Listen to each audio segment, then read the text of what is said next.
Fungsi kabel jenis strike antara lain menghubungkan komputer ke switch jaringan, menghubungkan komputer ke hub jaringan, menghubungkan komputer ke router jaringan, menghubungkan komputer dengan jaringan LAN, menghubungkan switch dengan hub jaringan, menghubungkan switch ke router jaringan.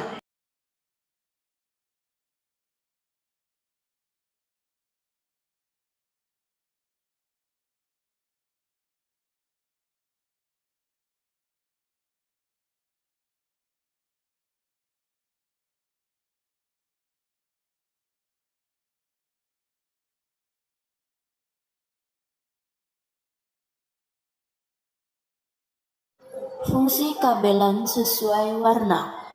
Orange berfungsi sebagai media pengirim paket data. Putih orange berfungsi sebagai media pengirim paket data.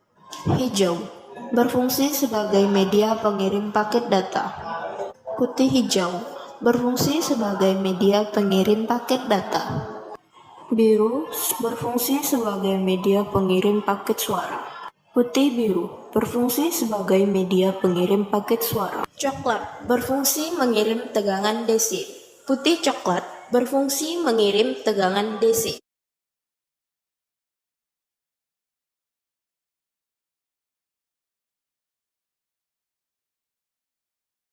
Setelah kabel tersusun dengan urutan warna yang tepat, selanjutnya rapikan kabel dengan tang crimping. Masukkan kabel ke dalam RJ45. Setelah itu, dikunci menggunakan tang crimping. Setelah terkunci, kita akan tes menggunakan LAN tester agar kita mengetahui kabel yang kita buat itu sudah benar atau tidak.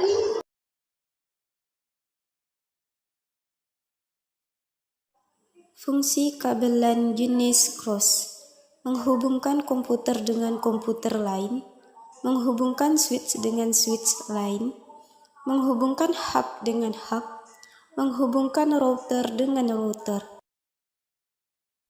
Setelah kabel tersusun dengan urutan warna yang tepat, selanjutnya rapikan kabel dengan tang crimping. Masukkan kabel ke dalam RJ45, setelah itu dikunci menggunakan tang crimping.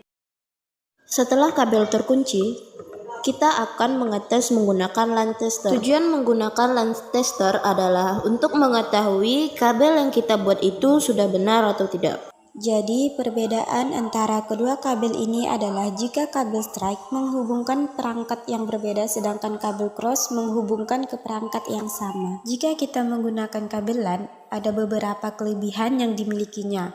Yang pertama, kecepatan yang lebih tinggi. Kedua, keamanan lebih baik. Dan ketiga, lebih stabil dan efisien. Di sini terdapat dengan kabel adaptor,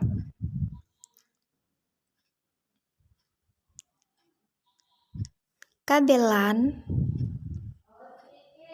dan router mikrotik.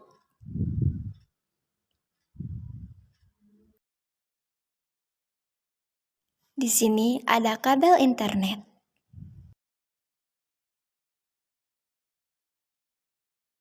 Sebelumnya, kita colokkan kabel adaptor ke stop kontak. Di sini kita pasang kabel adaptor seperti yang telah kami contohkan.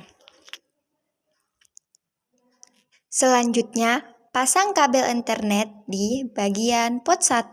Yang kedua, pasang kabel LAN di port 2. Dan pasang kabel LAN di belakang PC. Pertama-tama kita buka aplikasi Winbox. Di sini kita sudah berada di dalam tampilan utama aplikasi Winbox. Di sini kita akan mencari kode router yang ada di belakang nomor router kita. Di sini kita refresh dulu ya teman-teman. Di sini kita pilih nomor yang sesuai dengan di belakang router kita. Lalu kita connect. Dan kita sudah berada di dalam konfigurasi DHCP server.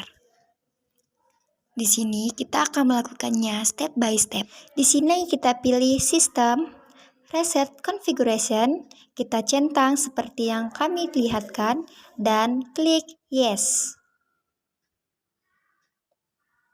Setelah kita mereset, kita akan kembali ke layar utama tampilan Winbox. Nah, di sini kita sudah kembali lagi ke tampilan utama Winbox. Di sini kita akan menunggu waktunya sebentar. Setelah menunggu waktu sebentar, kita connect kembali. Nah, di sini kita sudah kembali ke layarnya. Yang pertama, kita klik IP, DHCP Client, dan kita klik tanda tambah ya. Di sini kita ubah menjadi Ether 1. Setelah diubah, kita klik Apply OK. Klik IP, addresses, kita klik tambah, dan kita ganti addressnya. Addressnya sesuai keinginan masing-masing ya teman-teman. Bisa dari kelas A, B, C, dan di sini kami memakai kelas C. Dan di sini kita ubah menjadi Ether 2. Klik Apply OK.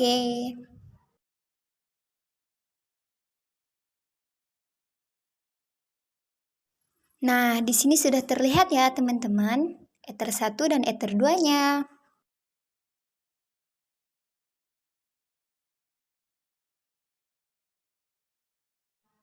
Di sini kita pilih IP, klik DNS. Di sini servernya diganti ya teman-teman, yang di atas yaitu dengan angka 8888, sedangkan yang di bawah yaitu 8.8.4.4. Setelah itu, klik Apply dan OK. Di sini, klik IP, pilih Firewall. Klik NAT, lalu klik tanda plus. Pada tampilan New NAT Rules, tab General, Chain diisi dengan SC-RNAT dan Out Interface diisi dengan Ether 1.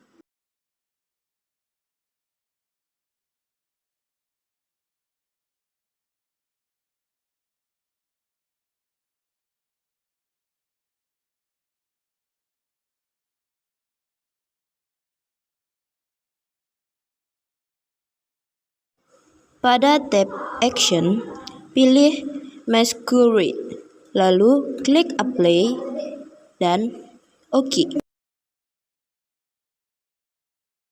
Klik IP, lalu pilih DHCP Server. Setelah masuk, pilih DHCP Setup. DHCP Server Interface, lalu pilih Ether 2 dan Next. Pada DHCP Address Space, klik Next. Pada Gateway for DHCP Network, klik Next. Pada Addresses to Give Out, klik Next. Pada DNS Server, klik Next. Pada tampilan List Type, kita bisa mengatur waktu yang diinginkan. Klik Next. Konfigurasi DHCP server selesai. Sekian dari video penjelasan kami. Wabillahi taufiq wal hidayah.